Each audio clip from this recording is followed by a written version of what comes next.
In this guide, I'll show you how to fix analog stick drift on your Nintendo Switch 2 Pro controller by taking it apart and cleaning it. So the first thing you want to do is get yourself a wedge, because you'll need this to take off the faceplate.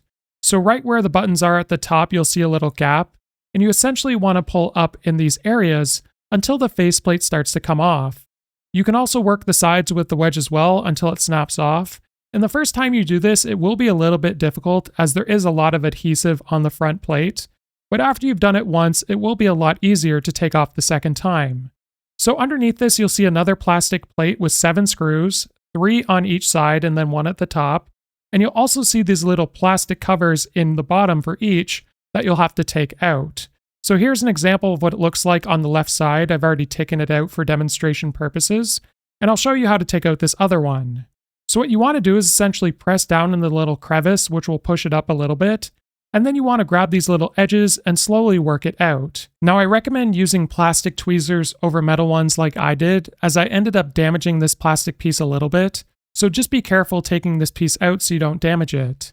Now what you want to do is flip your controller over so the front is facing the ground, because this is where all the buttons are connected. And if you take it off any other way, the button pieces may go flying everywhere, and then you'll have to put it back together. So after you've done that, you'll now have access to the analog sticks, and what you want to do is pull these pieces off. Now I found this a lot harder than doing it on the PS5 or Xbox controller, so just bear in mind it'll be difficult. Then you'll now have access to the analog stick and the area we want to clean.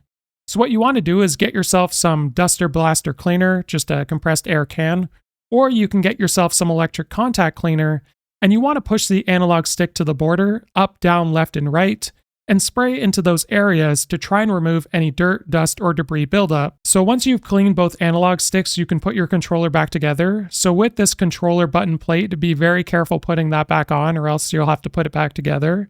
And then with these little plastic pieces that hold it in place, you just want to slide them in at the bottom. Now, if you don't know which side it goes on, have a look on the back of the piece and it'll say L or R, indicating on which side it goes on.